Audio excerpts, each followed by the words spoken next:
Ардақты ағайын, Николай Островский ұлт театры ұлттың кәмелетке жетуінің белгісі деген еді. Әуезов театры құрылған күннен бастап халықтың қажетіне жарап келе жатқан үлкен өнер ордасы. Халықтың көрерменнің театры десек қателеспеспіз. Бүгін Мұхтар Әуезов атындағы Қазақ мемлекеттік академиялық драма театрының директоры Еркін Жуасбек мырзаны студиямызға арнайы шақырып отырмыз. Қайырлы таң, қош келдіңіз. Саламатсыз. Еркін мырза, бүгіннен бастап есептесек, біздің ұлық мерекеміз тәуелсіздік мерекесіне тура бір ай ғана қалыпты.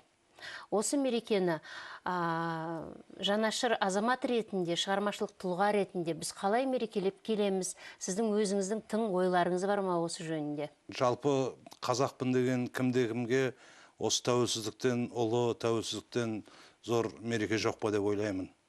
Шын мәнінде сізбен біздер кеше сол қалпында тұра бергенде қазір осылай үлкен эфирден сөйлейтіндей мүмкіндігіміз болар ма еді, болмас па еді.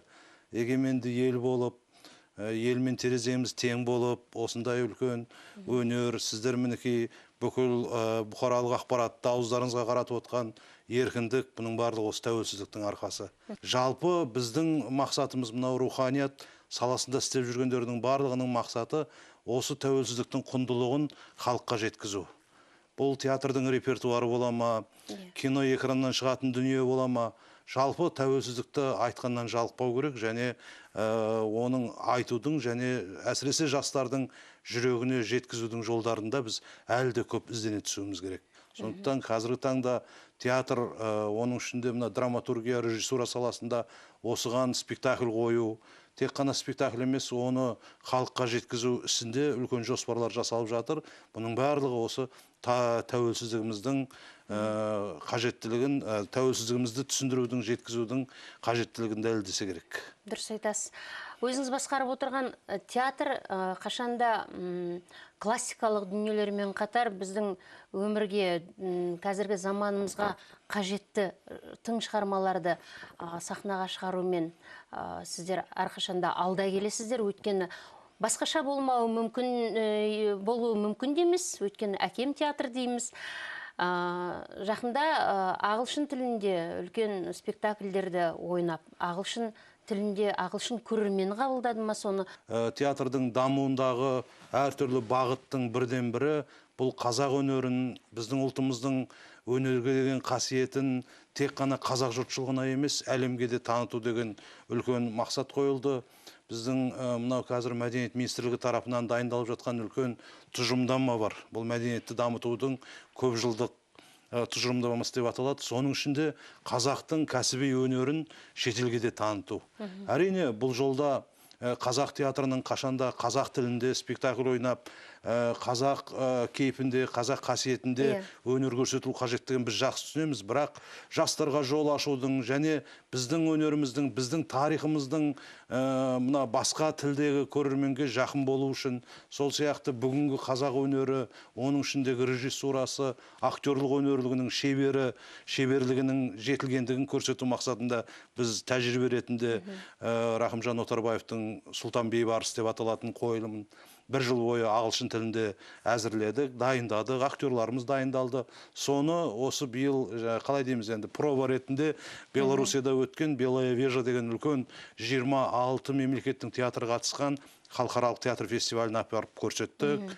Ол жердегі театр мамандары спектакльді өте зор қабылдап, сол сияқты біздің ағылшын тілінде де кәдімгі түп нұсқаға жақын деңгейде осылай актерларымыздың шеберлігін бар екеніне көздері жетті. Енді бірер жылда, Еркін мырза, театр 90 жылдығын тойлайды. 16 жылы. Құдай қаласа. Бұл үлкен мерекелік дата. Осыған енді шығармашылық жастар өз алдына, актерлар өз алдына драматургия, біздің драматургтарымыз дайындап, сіздерден тапсырыс алып, дайындық бастаған шығарсыздар? Театр тарихы, жалпы қазақ театрының тарихы жазылғалы 50 жылға жуықтады. 2 томдық кітап бар, ұлттық ғылым академиясы шығарған, қазақ театрының тарихы деп аталады. Бұл сол 70 жылдары үлкен зерделеумен жазылған кітап. Бірақ одан бері қанша заман өзгерді, одан бері қаншалықты жаңа ақпарат пайда болды. Кешегі аттары аталмай, аталуға болмайтын Қошкеке мен Гері, Смағұл Садуақасов сияқты театрдың, осы қазақ театрының ашылуына еңбек еткен көп кісілеріміз бұл тарихқа кіре алмай да қалды. Тіпті әлі күнге дейін біз әліпбиде театр 26 жылы 13 қаңтарда еңлік кебекпен ашылды деп жүрміз. Тағы да бір мағлұматымыз бар. Одан 3 күн бұрын 10 қаңтар күні Қошкеке мен Геровтың Алтын Сақа деген қойылымы қойылды деген. Міне осының барлығын зерделеп нүктесін қойып, қазақ театрының жаңа тарихында жазу қажеттілігі тұр. Сондықтан қазір енді қалай дейміз, ой құрау жолындамыз, Құдай қаласа. Сөз жоқ, 90 жылдықта аз тарих емес.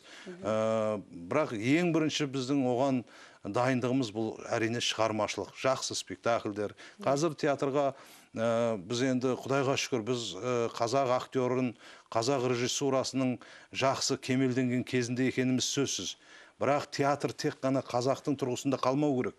Сондықтан біз жыл сайын қазір театрды дамытудың параллельдік бағыты ретінде мықты деген әлемге мойындалған режиссерларды шақырып, солармен спектакль қою жүйесін іске кіргізгенбіз. Мінекей кешелі бүгін бізде Европаға танымал, қазір былайша айтқан кезде нөмірі бірінші режиссерлардың бірі литвалық Йонас Вайткус деген кісі өзінің командасымен, яғни композиторымен, суретшісімен келіп, Иран ғайыптың Қорқыттың көрі деген спектакльді, яғни шетелдік режиссер қазақ драматургінің шығармасын сахнаға дайындап жатыр.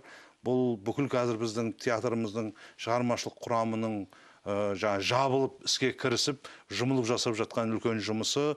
Өте бір қобалжуда отырмыз, қалай болар екен. Шын мәнінде бұған дейін де келген шетелден жақсы режиссерлар келіп спектакльдер қойған, но бірақ олардың көбісі танымал, Шекспирмен, Малермен, былайша айтқанда әлемдік драматургиямен жұмыс істесе, шын мәнінде қазақ шығармасымен жұмыс істеп жатқан шетелдік режиссер осы кісі болып отыр. Желтоқсанның 5-6 күні премьерасын дайындап қойды. Бұл кісі әлгі кезекте тұрған театрлар көп, барып жаңағы жұмыс істейміз, осы кісі келіп спектакль қойса екен деп. Сондықтан бізге жаңағы уақытысы да белгілі.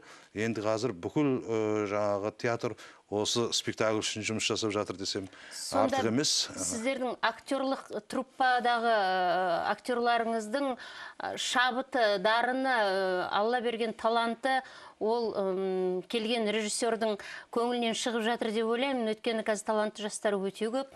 Орта буын, аға буынды былай қойғанда. Дұрыс айтасыз, өзде осы келгелі бері бірнеше баспасөз құралдарына берген сұхбатында жаңа Йонас Вайткус біздің театрымыздың актерлық мектебіне деген ризашылығын білдіріп жатыр.